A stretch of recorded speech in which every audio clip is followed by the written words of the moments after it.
Marlon Brando played the Godfather. Vincent Gigante was called the Oddfather. He would walk the streets in a bathrobe. He would urinate in public. He would allow himself to be embarrassed, to be ridiculed. He'd been faking this Howard Hughes act for all these years. Gigante was the boss of what's known as the Ivy League of organized crime. Gigante was probably the shrewdest, most clandestine, wise guy that ever walked the streets of New York.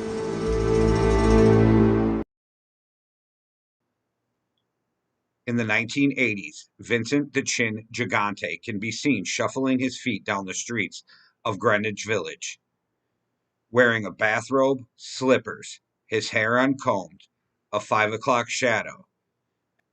To most New Yorkers, he seemed crazy. He looked like he was living the life of a psychiatric invalid, a pathetic street person who otherwise would be carrying a cup. I don't think that any powerful wise guy from another crime family or a powerful wise guy from his own crime family would want to be seen voluntarily walking around with a person who is just deranged. FBI hoped to link Chin to at least 6 different hits and the attempted hit of mob boss John Gotti. The FBI also believed that Gigante was in control of the vast criminal enterprises. The FBI needed to prove that the Chin wasn't crazy and that it was all an act, so they started to follow his every move. The term social club is a little bit misleading.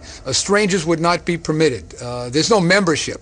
There's no membership list. There are no dues that are taken. And these would be places for people in organized crime literally to associate. The FBI believed it was from here that this seemingly broken man would control the family's violent criminal enterprise. This is where Chin would come late at night, sometimes 2, 3, 4 o'clock in the morning. This was occupied by Olympia Esposito and Chin and their kids.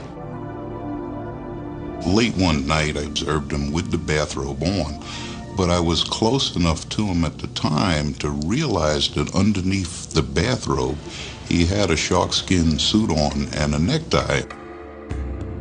Gigante's perspective on law enforcement is that they probably would much prefer to work daytime than night shifts, and he'd reduce the risk of being surveilled if he conducted his business off hours. And he was right. Gigante was a remarkably shrewd boss. He created a very formidable fortress around him that made it almost impossible to put together a case with meaningful evidence to prosecute him. Gigante's mother let him in. The agent walked through the apartment, and when he got to the bathroom, he observed that Gigante was in the shower with the shower running, with an umbrella over his head and galoshes on. All of his efforts to present himself as someone other than the boss of the Genovese crime family through these maneuvers were truly effective. By 1987, investigators were looking into the mob over influence of Local 580. Investigators suspected Vincent Gigante of working with other mob families to fix bids on high-level construction jobs.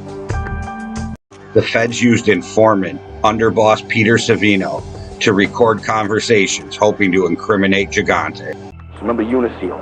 Okay. Vincent had said, when it came time to bid, I'll mention her. He had said to go out and bid the work. Yes.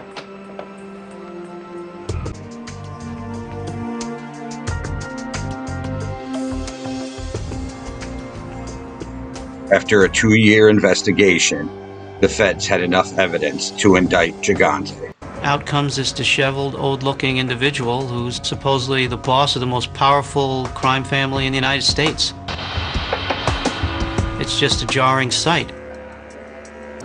The only important thing to him was power. And the only way to maintain that power was not to be convicted. So he would allow himself to be embarrassed, to be actually ridiculed.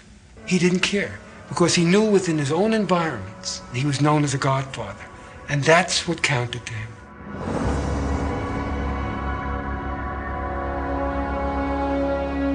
The importance of power is something that Chin learned growing up on the streets of Lower Manhattan. It was an area of an Italian enclave in the vicinity of NYU and Washington Square Park. His parents had lived there almost from the first day they arrived from Naples. There were several Vinnies or Vincents in the neighborhood. Everyone would get a label, Vinnie Four Eyes or Vinnie Long Legs. His mother always referred to him as Chinzenzo, which is a diminutive for Vincent, and he became known as Chin, Vinnie Chin. As a boy, Gigante's education started on the streets of Greenwich Village. The streets were ruled by La Cosa Nostra. Chin learned early that people like Genovese and Lucky Luciano were respected and feared. If you wanted to park your truck in a spot where it could be easily unloaded, you had to pay somebody. If you wanted to get your truck loaded quickly, you had to pay somebody. He used to extort 15 cents from kids from their lunch money of the 25 cents that their parents had given them. The kids paid up. They didn't want to deal with the Chin. It was not at all unusual for first-generation Italian families to encourage their children to find employment as quickly as possible. One opportunity was boxing matches or neighborhood club fights. You had to sell tickets. You got a percentage of the tickets you sold in the neighborhood.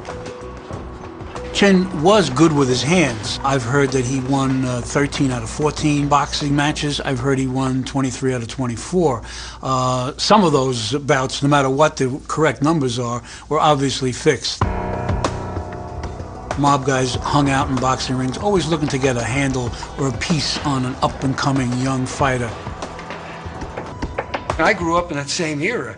Neighborhood fighters were like stars. They were important people. Vincent Gigante was beginning to show entrepreneurial spirit. At this rather young age, he was already showing how he could work for bookmakers, how he could bring income in both for them and for himself. He was showing them that he was a good worker, he was an earner, and in fact, he was making his move to be part of organized crime. During his late teens and early 20s, Chin was a gangster in training. He did the things that all wise guy wannabes do when they're looking to move up in the life of crime and become, associated with the mob family of choice. He was involved in bookmaking. He was a runner. He was involved in a bookmaking ring, trying to hustle bets at a college in Brooklyn. And at that time, there was a crackdown by the local district attorney. He was an enforcer. He got involved in shoplifting, grand larceny, anything to make a buck. When you're doing things like that, you're trying to prove yourself to the older guys in the neighborhood. It was sort of an apprenticeship program. He was both Genovese's driver and he was a guerrilla when it came to collecting loan shark debts, anything else. So in that way, he proved his mettle. Vito Genovese was tired of being number two and wanted to become number one. So he enlisted the Chin to do a piece of work, and that was to take a shot at Frank Costello. That's part of the oath when you become a made member of the mafia. So you have to be willing to kill for this family and put this family above your own family. Chin called out Costello's name. "This one's for you, Frank." Frank Costello turned and looked at him. We know that Vincent Gigante was an extremely large, at that point, almost obese, and an ex-fighter, and very, very easily recognized. So Frank Costello obviously recognized who the attempted assassin was. As police started to investigate the shooting, Genovese moved his young lieutenant upstate to New York. The description of the gunman was that he was 300 pounds and very tall. A very much thinner Vincent Gigante came back to the city and turned himself into police, saying, "I heard you were looking for me."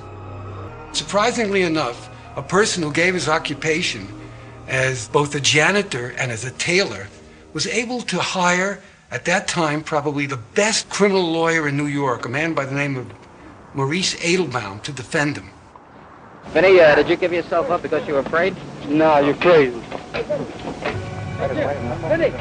Edelbaum was able to really rattle him because the guy had some kind of sight problem.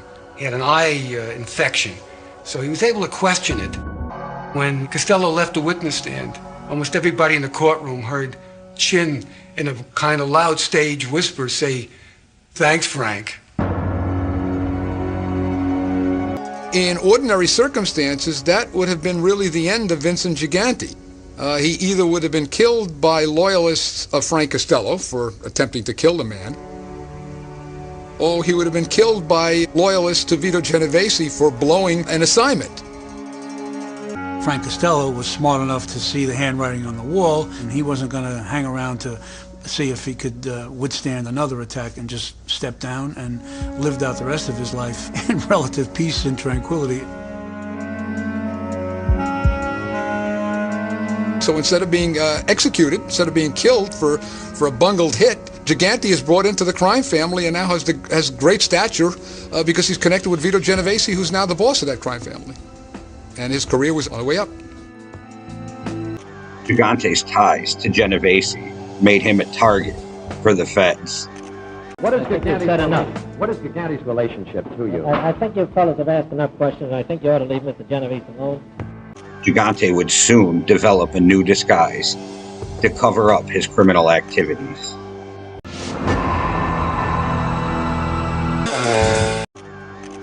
By the mid-1950s, Chin's ties to Genovese made him a player in the mafia. Gigante was, according to our information, a protege of Genovese. He was a bright boy. He was the rising star of the underworld. I'm not sure that we had club fed, as might be portrayed, but certainly these people were not doing the kind of hard time that we would anticipate. He managed to get along pretty well with the guards. He didn't cause any problems. He took care of educational programs, and he was kind of viewed by the federal prison system as a good inmate. The Chin's good behavior shaved 2 years off of his sentence. He came back, of course, right to Greenwich Village, to his home base, and in a very short time after that, he was made a capo, a captain in the family. He suddenly had a lot of money, and he set up his family in a suburban town called Old Tappan, New Jersey. But he always kept an apartment in Greenwich Village, where he lived with his mother and other relatives. He said to himself, "There's never any way I'm coming back to this institution or any place like this ever again." The idea of the Crazy Act came about first time in 1969. Gigante was arrested in New Jersey on a charge of bribing the entire 5-member police force of Old Tappan. And his lawyers managed to bring in evidence, or that he'd been undergoing psychiatric treatment, that he was emotionally disturbed. And the charges were dropped. Interestingly, Chin Gigante's wife is named Olympia, and his paramour of many years is also named Olympia Esposito. So this was a guy who could never make a mistake when he woke up. Whatever name he uttered in his sleep was the right name. The Racketeer Influence Corrupt Organizations Act enabled the government to pursue not just individuals, but organizations, enterprises, and in particular, organized crime families. The Genovese crime family decided to put upfront bosses in place to kind of take the heat as the person who was really the boss, while the real boss, meanwhile, was sitting in the background. He told all of his guys to make sure they never uttered his name. And they couldn't even refer to his name, his nickname, Chin. They made motions like this when they spoke about him. He once tried to get the Lucchese family to kill a very important member because on some tape he'd been picked up and he had mentioned the name Chin. This was his protective shield. And the FBI taped some New Jersey Genovese mobster saying they had got a contract from Chin to kill Gotti.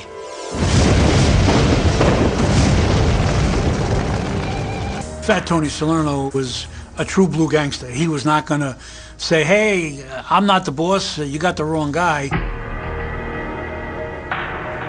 The feds soon learned that the real godfather was Vincent the Chin Gigante. But the Chin used his crazy act to avoid prosecution. He would walk the streets of the village in a bathrobe. He would urinate in public. He would do things that no other boss in the history of La Cosa Nostra would catch himself doing ever in public. The Genovese crime family and the Lucchese crime family started a company called Arista Windows. Approximately $170 million in contracts were awarded, and virtually all those contracts during that time period were the subject of bid rigging that were controlled by players with the support of these organized crime families. When the feds got wind of the deals, they were determined to bust the family all the way to the top. They needed help from somebody on the inside. The feds turned to another mobster, Peter Savino, who was suspected of several murders. The feds offered to reduce his charges and put him in the witness protection program. Savino, whose nickname was Blackheart, was someone who Chin Gigante had protected from retribution when guys in the crime family had told Chin that he wasn't to be trusted. Peter Savino put himself at risk for 18 months on the streets of New York, meeting with members and higher-ups of 4 crime families in New York.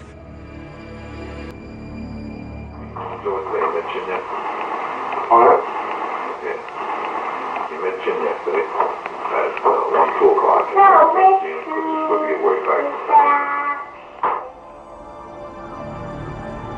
In May of 1990, the Chin was indicted on racketeering. Gigante's attorney claimed that he was mentally ill. The judge ordered a hearing to see if the Chin was fit to stand trial. The government suggested 2 psychiatrists to a judge. They examined him, not in a cursory examination. They examined him, they put him in a lockup, in a federal lockup, in a hospital setting, where he was observed for 24 hours a day. Vincent Gigante would say things like, God told me not to, God told me it's cold outside, the dots of the Bender-Gestalt test make me nervous. He successfully convinced court-appointed psychiatrists that he was crazy. They diagnosed him as a paranoid schizophrenic. They said he was psychotic. They said he was childlike. They said he was regressing.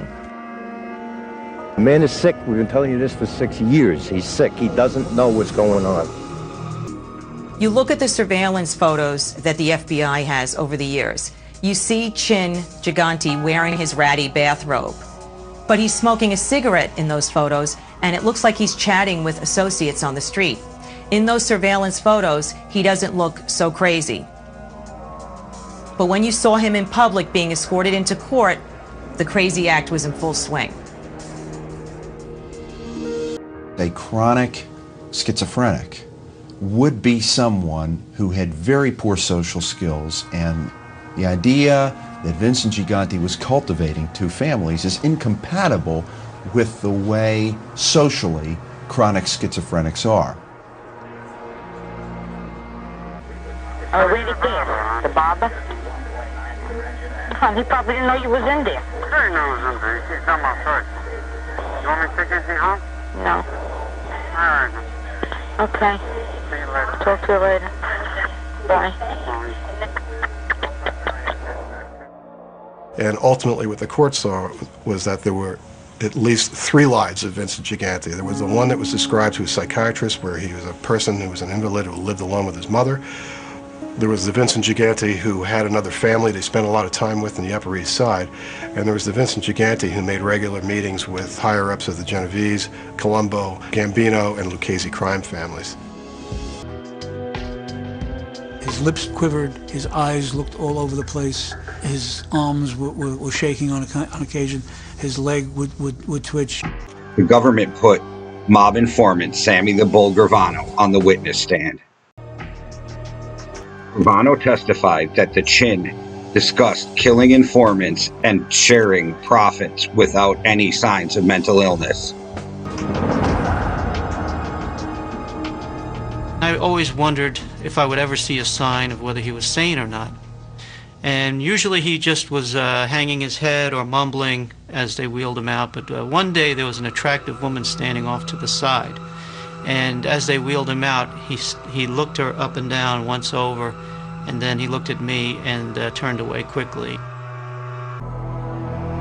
At the time of the trial, Peter Savino was deathly ill, suffering from cancer, and you could see that on many occasions Savino was sitting in a chair and he was actually in pain.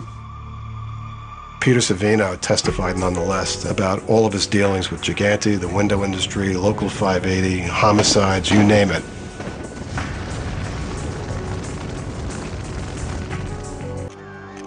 In the end, the jury did not buy his story and convicted Gigante and sentenced him to 12 years in prison.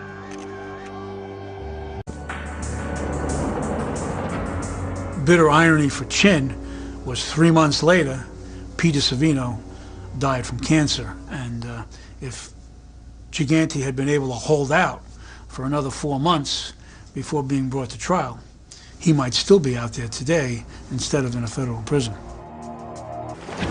Sir, can you tell us how your father's doing? He's very sick. Didn't you see that? Do you think he'll be able to go to trial? Gigante was still delivering messages to the crime family from his jail cell, and I believe that his son was delivering those messages to the associates on the street.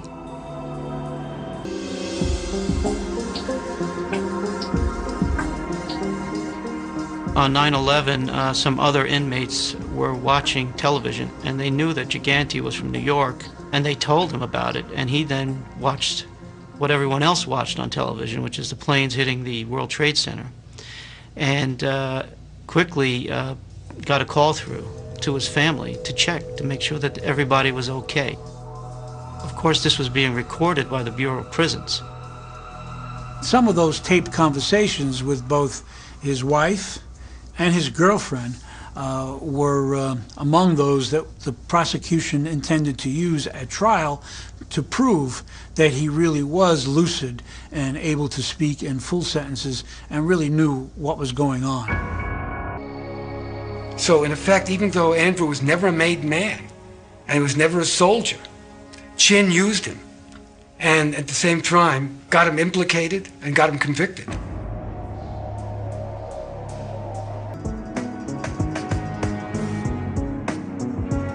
His family members, including Reverend Gigante, his daughters, and his sons, they would explain to the reporters anytime that they were asked that their father or their brother wasn't feeling so well or wasn't in good shape. They hoped that he would get through this. The onslaught on my brother is really hurting my mother. It's hurting a whole family, that they accuse this incompetent person to be such a mobster when he hasn't been doing anything for the last 20 years but living a simple life in that little apartment.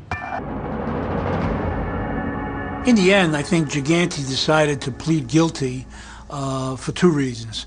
Number one, he knew there was no way he was going to beat the case. In addition, he was able to get a good plea bargain for his son, Andrew. His son got 2 years and paid a $2 million fine. That's a stiff fine, but 2 years in jail for some of the crimes that they were indicted for is not a significant amount of time. And the reason why Chin agreed and pleaded guilty and admitted he'd been faking this Howard Hughes act for all these years was that he cleared his family, his personal family, his relatives. So what he did in effect was he gave them a pass. They were free. They were clear. And that was the reason he did it. He didn't look like a mob godfather, but he looked like someone who obviously understood and fully comprehended what was going on. And that was the bottom line. under basic rules of the mafia. You're a godfather until you die, even if he's in prison. So as long as he's alive, he is still the godfather of the Genovese family. Gigante is probably the last of the old school organized crime bosses.